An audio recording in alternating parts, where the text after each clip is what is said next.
Shumë faleminderit i dashur zëvendës kryeministër i parë dhe ministër për punë të jashtme dhe diasporës, i dashur Glauk.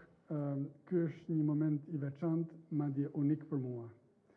Si diplomat i Republikës së Shqipërisë, Kosova ka qenë pjesë e pandare të ryezës time gjatë çdo dite në 36 vitet karrierës time diplomatike. Në detyrën që mbaj sot, kjo përgjegjësi dhe ky përkushtim bëhen veçse më të dukshëm. Prandaj ndihem thellësisht i emocionuar të jem në Prishtinë në këtë vizitë të parë zyrtare në Kosovë në detyrën e ministrit për Evropën dhe punë të jashtme të Republikës së Shqipërisë, një privilegj i shumëfisht dhe me domethënie të veçantë. Ishte kuptim plot që homologu i parë që unë prita në Shqipëri pas marrjes së detyrës nuk ishte askush tjetër përveç se vllaut Glauk. Prandaj duhet të falenderoj shumë përzemërsisht për mikpritjen e ngrohtë, si dhe për komunikimin e ngushtë e vllazëror që kemi ndërtuar bashkë që kurse u takuam për herë të parë. Pajtohem me gjithçka që tha ministri për sa i përket bisedimeve, planeve, koordinimit, dëshirës së mirë për të avancuar bashkë drejt objektivave të përbashkëta. Dhe diskutimet që patëm sot ishin përmbajtësore, të hapura, të sinqerta dhe vllazore, sepse vetëm ashtu mund të jenë diskutimet mes nesh. Dhe jam këtu për të instifikuar dhe thelluar më tej marrëdhënien tonë strategjike, e cila ka në themel historinë e pandashme, të sotmen e ndërlidhur dhe të ardhmen e përbashkët të kombit shqiptar në dyanë të kufirit, përmes të ardhmes së përbashkët evropiane dhe euroatlantike. Ky partneritet kërkon kujdes të vazhdueshëm, kërkon përmbajtje konkrete dhe rezultate të prekshme, dhe kjo është arsyeja pse unë isha i paduruar për të ardhur në Kosovë dhe e falenderoj ministrin për kohën që gjeti në këtë periudhë të ngarkuar, të veçantë, e për më tepër në një ditë të diel siç është sot. Ne në Tiranë, në Shqipëri, nuk do ta themi kurrë mjaftueshëm. Kosova është prioritet absolut i politikës sonë të jashtme. Është një dimension i qartë dhe i pandryshueshëm i shtetit shqiptar, i qeverisë shqiptare dhe i shtetit shqiptar. Ajo që ndodh në Kosovë ka rëndësi drejt për drejt për Shqipërinë, në lidhje të ndërsjellë të pandashme, sepse përparimi i Republikës së Kosovës dhe ai i Shqipërisë ecin krah për krah. Çdo dhimbje e Kosovës ndihet në Shqipëri, ashtu si çdo arritje e Kosovës festohet edhe në Shqipëri. Ram dakord që dinamikat gjeopolitike në rajon dhe në Evropë kërkojnë një intensifikim të mëtejshëm të koordinimit ndërqeveritar dhe diplomatik. U angazhuam për përgatitjet e takimeve të radhës, takime ministrore, apo dhe më lartë si do të jetë më e nevojshme, për aktivizimin më funksional të sekretariatit koordinues të mbledhjeve të përbashkëta që kemi bërë, në përcaktimin e qartë të fushave ku duhet të bëjmë më shumë, më shpejt, apo të përshpejtojmë. Bashkëpunimi ynë duhet të përkthehet më shumë lehtësi dhe më pak burokraci, më shumë zhdërvjellësi, zbatimi dhe koordinimi në projekte konkrete e të cilat kanë impakt për qytetarët. Në këtë kuadër diskutuam për rritjen e koordinimit mes ministrive tona të jashtme në të gjitha nivelet strukturore, diplomatike, përfshirë dhe përfaqësitë përkatëse diplomatike. Pas 18 vitesh, realiteti ka dëshmuar bindshëm se pavarësia e Kosovës është përkthyer në një sukses për qytetarët e saj, si për paqen dhe qëndrueshmërinë në rajonin e Ballkanit Perëndimor. Republika e Kosovës është sot një shembull domethënës i ndërtimit të institucioneve demokratike, të një shoqërie të hapur e të barabartë ku të drejtat e liritë e qytetarëve mbrohen në përputhje me standardet më të mira, më të larta evropiane. Qytetarët e Kosovës, qofshin ata shqiptar, serb apo të tjerë, jetojnë në një vend me më shumë liri, me më shumë siguri dhe më shumë perspektivë për të ardhmen. Kjo është një arritje që meriton njohje e mbështetje të mëtejshme nga komuniteti ndërkombëtar. I ftoj të gjithë, miqtë e mbështetësit e Kosovës, por edhe skeptikët, brenda dhe jashtë rajonit, të kuptojnë se integrimi i Kosovës në organizatën ndërkombëtare është në interesin e drejt për drejt të gjithë qytetarëve të saj, përfshirë komunitetet pakicë. Për këtë arsye, antarësimi i vonuar tashmë i Kosovës në Këshillin e Evropës do të jetë një zhvillim pozitiv për të gjithë qytetarët e vendit.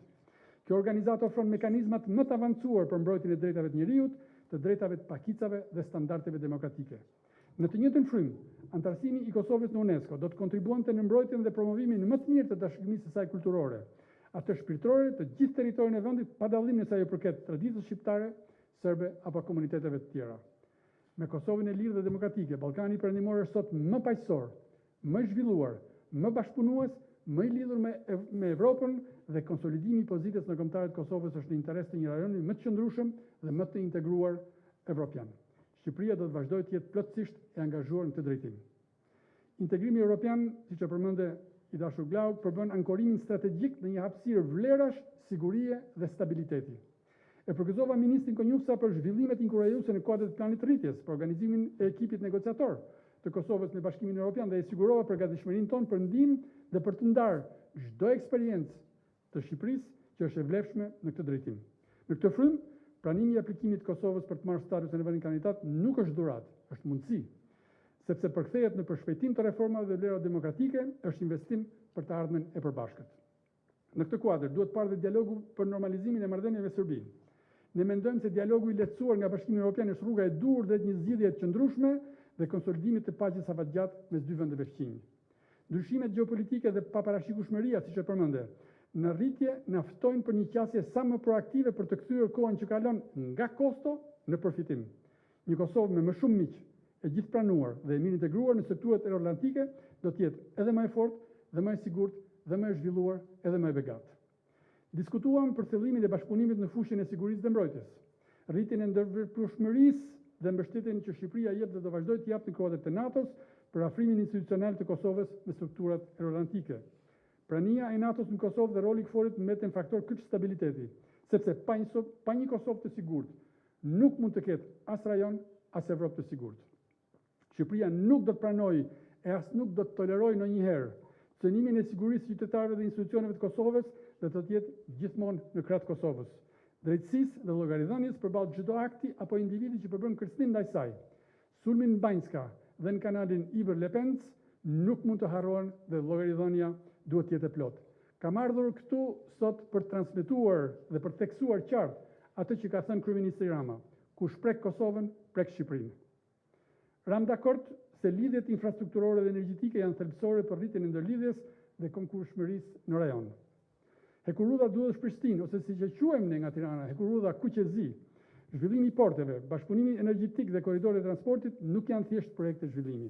Janë investime strategjike me ndikim të drejtë për drejtë në thjellimin e integrimit ekonomik dhe përmirësimin e mirëqenies së qytetarëve tanë. Diskutuam për situatën në rajon dhe diasporën tonë. Mbrojtja dhe afirmimi të drejtave të shqiptarëve në rajon, veçanërisht në luginën e Peshevës, mbetet një çështje që kërkon koordinim e bashkërendim të vazhduar me shnesh dhe ne jemi absolutisht të gatshëm ta përmirësojmë në mënyrë përmbajtësore. Ram dakord se diaspora përfaqëson një potencial të padiskutueshëm zhvillimi, ndikimi dhe rjetizimi.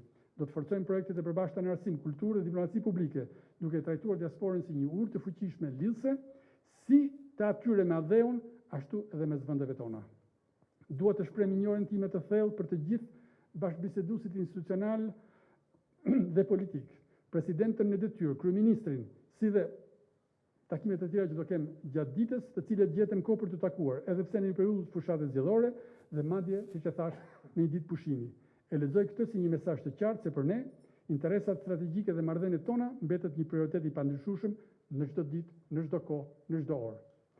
Së fundmi, uroj zhvillimin e suksesshëm të zgjedhjeve dhe shpresën që procesi i formimit të institucioneve të reja, që do të burojnë nga vullneti i lirë i qytetarëve të Kosovës, të përmbyllet me sukses. Çdo formë presioni apo ndërhyrje është e papranueshme dhe bie ndesh me parimet demokratike, për më tepër kur vjen nga jashtë vendit. Respektimi i sovranitetit, i proceseve demokratike dhe i drejtës qytetarëve për të votuar të lirë dhe pa ndikime mbeten një parakusht themelor për çdo shoqëri demokratike. Është veçanërisht thelbësore që të sigurohet bashkëpunimi i nevojshëm për garantimin e stabilitetit institucional dhe për qëndrimin e energjive politike, institucionale dhe shoqërore në realizimin e prioriteteve madhore të vendit. Kjo është ajo që dëshiron Shqipëria, por është gjithashtu edhe ajo që presin partnerët, mbështetësit dhe miqtë e shumtë të Kosovës.